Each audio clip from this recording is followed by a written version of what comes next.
Chair recognizes the gentleman from Bullitt for explanation of bill and a motion thereon. Thank you, Mr. Speaker.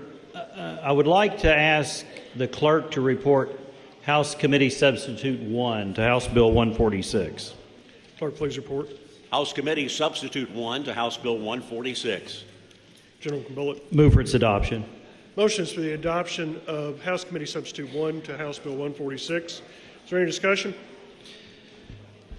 Seeing none, those in favor signify by voting aye. Aye. Those opposed, nay.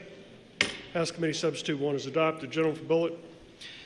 Mr. Speaker, ladies and gentlemen of the House, we have before us the committee substitute to 146. I will now give an explanation kind of the background of why we're here on this bill and then give a rundown of the bill. This bill is a cleanup to House Bill 4 that passed in the 2022 session.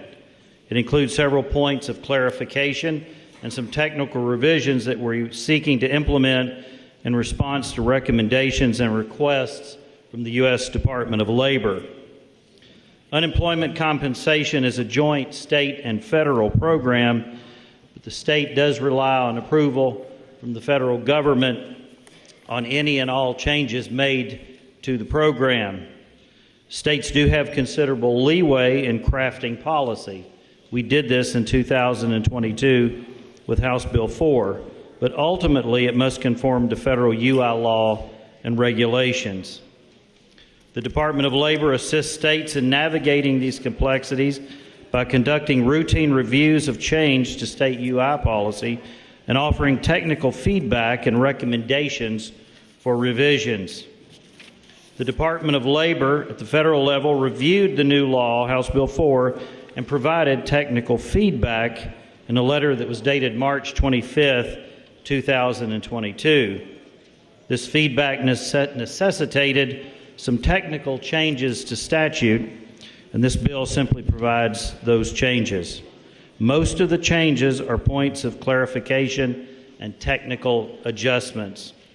There is, however, one substantive change to the bill. House Bill 4 set the maximum duration of weeks at 12 weeks when the statewide unemployment rate is 4.5% or lower. This bill will revise the structure upwards, so when the unemployment rate is 6.5% or lower, claimants may receive a maximum of 16 weeks of benefits.